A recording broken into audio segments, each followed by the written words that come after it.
On this episode of the Hanford Insider, we'll hear from Brad Albert about the big Hanford Freedom Fest and fireworks show coming up this Saturday, July 4th. This is the Hanford Insider for Monday, June 29th.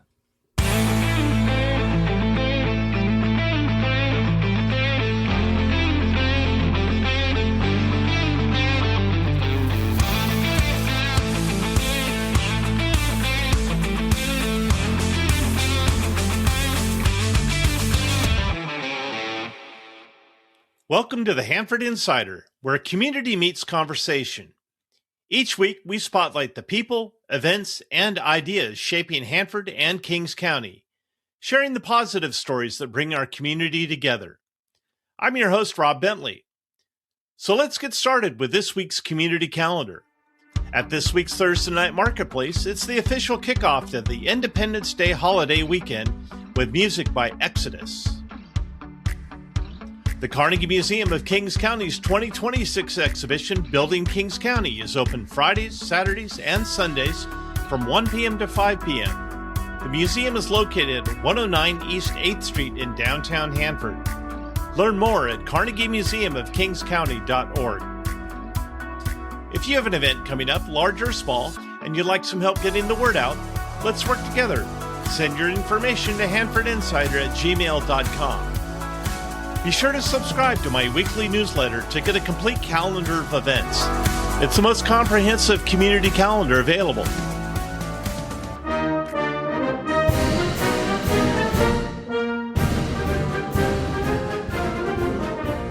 Well, hello there, Hanford. This is Rob Bentley here with Brad Albert. We are on location at the Hanford Softball Complex, and this week, coming up on Saturday, July 4th, is the first Hanford Freedom Fest and fireworks show. Welcome to the show, Brad. Well, thanks, Rob. Thanks for having me. Brad, it's a beautiful day today, and I know it's going to be a beautiful day on Saturday for the fireworks show. Temperatures may not even hit 100 that day. We'll have to see what happens. But can you give us a little bit of background to how the show all came together? Yeah, absolutely. So traditionally, there has not been a live fireworks show in Hanford. From what I've heard, up to 8 years ago, we did that. So the city council thought it would be a good idea this year, being the 250th birthday, and to have a live fireworks show. And we just think the Hanford Softball Complex is set up very well as a venue. So let's talk about this complex because, you know, people that have been around at Hanford for a long time remember the shows at Hanford High, but that particular venue had some issues that this venue solves, yeah? Well, my understanding is, getting out of there and parking were a little bit of a challenge. We have maybe a little bit better situation. It's summertime, so school is out. We don't have any animals in the FFA behind our back here. So, and the way it's situated, we have 927 parking stalls, which is not bad. We're going to ask everybody enter off of 13th Avenue just to keep the flow, and then exiting, we have a whole traffic plan ready. So Centennial will actually be closed then from what, Grangeville? How far will it be closed? So it will be closed from Greenfield to Malone, which is the first street past the access gate. And that allows safety. Obviously, there may be debris from the fireworks, but people, I would imagine, probably from the local neighborhoods who don't come in, they may pull up a chair. Absolutely. The interesting thing about a brand new venue and a brand new show is folks don't know maybe quite how to orientate the best view for the fireworks. So we think it's going to be a great show. So let's talk about the neighborhood. Obviously, you had to notice a lot of people in the surrounding neighborhoods here, even a mountain lion most recently. But how did that work notifying residents? Yeah, so a week and a half ago, we mailed out postcards to all the surrounding neighborhoods, and really more of a courtesy of letting them know of the Freedom Fest and fireworks show. Fireworks will be between 9:15 and 9:45. Any pets or people sensitive to noises, just be aware that during that half hour, they will be going off over the top of us. Yeah, and it's not just a fireworks show. You've got entertainment, you've got food, you've got lots of decorations and Yeah, all that. It's going to be quite an event. Yeah, and really Freedom Fest, the festival kind of part of that. So the complex will be very patriotically decorated. You'll notice that when you walk in under a red, white, and blue balloon arch. Coming in, we will have, as you mentioned, live music. We've got three really different performers. Travis Brooks will be opening.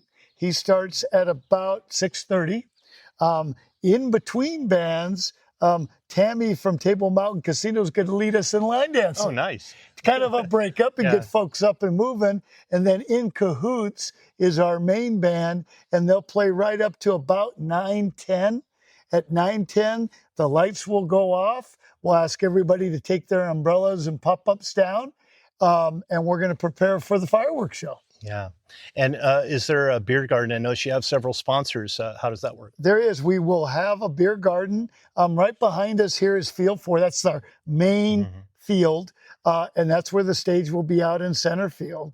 The beer garden will be more like home plate there. We have a veterans group. They're going to be selling beer. We have 21 food vendors. And forgot to mention a kid zone with 6 bounce houses for different ages. And they'll be over in field 2. So kind of spread out a little bit. But I think we've got plenty of room. We really don't know how many people will come. So we've got to be able to expand and contract. And I think we have a good plan for that. So let's talk about the access to the event. Sure. I know that it was I watched the city council meeting where they were talking about the importance of the event, and all the city council was behind the event 100%. But one of the things that they emphasized was the ability for families to come regardless of ability to pay. So there were some price cuts and such. Yeah. So what we landed on with our council is youth ages 0 to 17 are free. Seniors age 55 and over are free. The adults from 18 to 54 are $5. Okay. And those can be purchased online through our website or walk up. We'll have it all ready to go there. So, a family, we feel, family, if it's a mom, dad, kids, whatever configurations families are, we want it to be affordable for folks. Yeah. And there are people who are willing to pay for the VIP packages. And I know that you have VIP seating and VIP parking. Give us a rundown of that. Yeah, so on Field 4, we'll have designated areas. We have some 4-foot-high event fencing that we use. And in configurations of 6, 12, 18, and 24 people, there'll be picnic benches. There'll be umbrellas. We have brand new umbrellas we're putting up. So some shade and just a dedicated spot for folks, whether it's families, businesses, extended families, that type of thing. The VIP also comes with reserved parking, which will be in the closest slot. A little bit on parking, just real quick. We will fill up lot 1, which is the closest. Once that gets filled, we'll spill to lot 2, which is the main Sierra Pacific parking lot. Freddie the fire engine will be shuttling. It's maybe a quarter of a mile at the most from there. So we know people will be lugging chairs. So they'll be making continuous trips to help those folks out. Yeah, I remember walking to the 4th of July fireworks show. I grew up in Short Acres, so we would walk down, we'd walk easily a quarter mile to the stadium from our party and then walk back afterwards and see everybody's ground displays and everything. So again, remind us about the parking situation. I think that's probably worth bringing up because everybody probably automatically thinks they can come in off of Centennial, but you're saying 13th is the way to come. Yeah, so what we do in our traffic plan, just looking at the access roads within the property we're at here and Centennial, we're going to close Centennial Drive from Greenfield to Malone.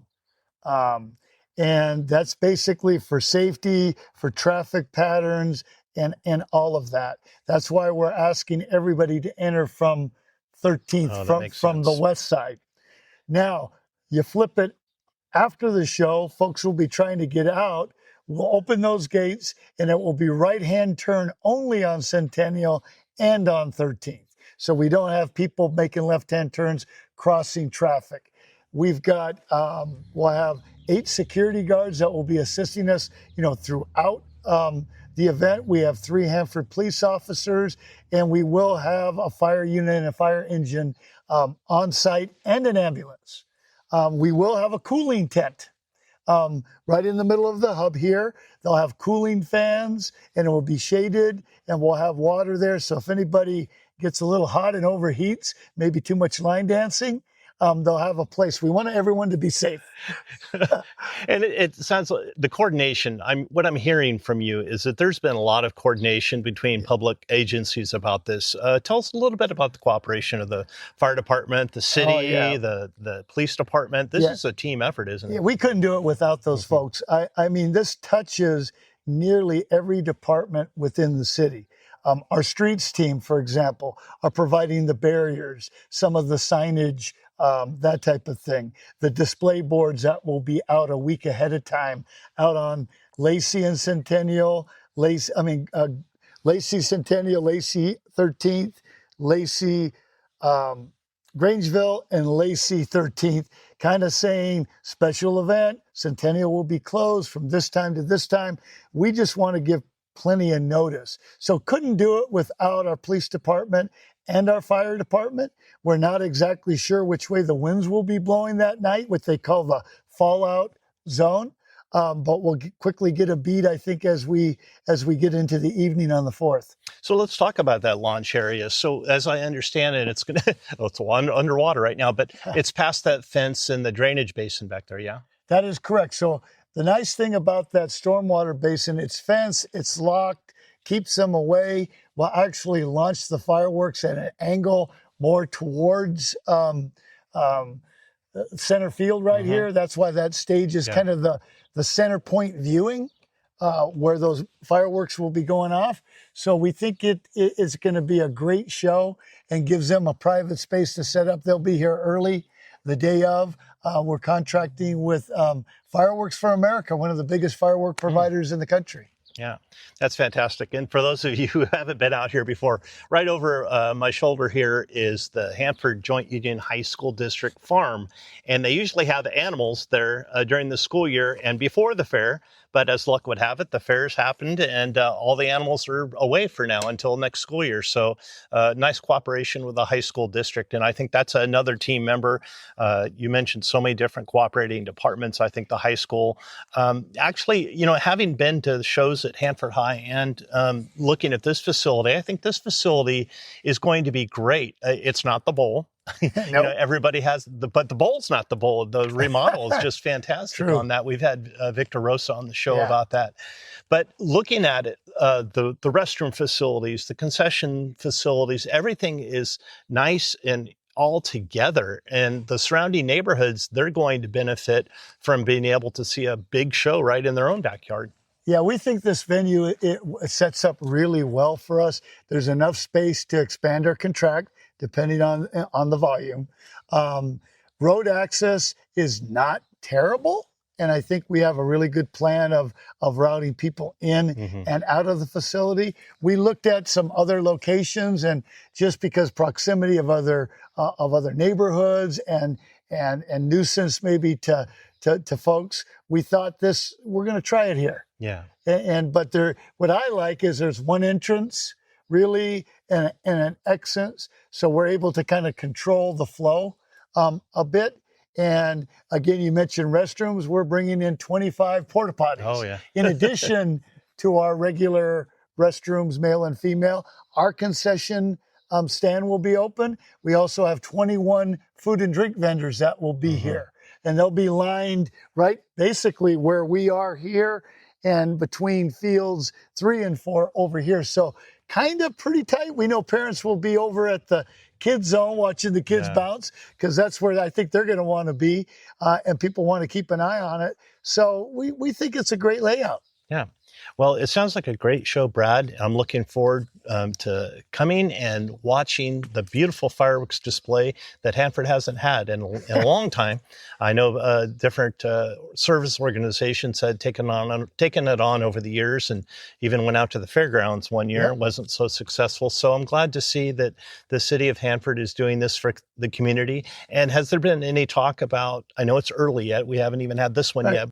Is there talk about this being an annual event, or we're just going to kind of see how this goes? I think it's a wait and see a little bit. Fireworks are pretty expensive. It's about $1 a minute. $1,000 a minute. Sorry, I wish it was a dollar, but about $1,000 a minute. We've done drone shows in the past, and we just felt, maybe with real fireworks, it may deter illegal fireworks. And as you know, our fire department is launching a It's Not Worth It campaign, and we're really pushing that really, really hard. So we just hope people will come and enjoy a professional show. And get their firework fix, so to speak, here, and just enjoying the music, the community, your neighbors here. We think it will be a great social event for folks, and we'll wait and see. Council was very generous with their allocation of funding for this, so we want to do some cost recovery. We don't know what that percent will be yet, but we'll take a good look at it.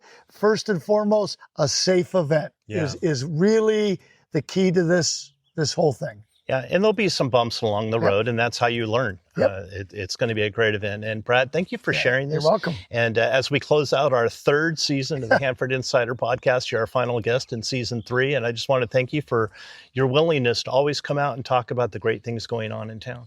Well, I always appreciate you, Rob, and the Hanford Insider for just educating the community, making them aware of all the wonderful things that happen in the Hanford community. It is really wonderful. Thanks, Brad.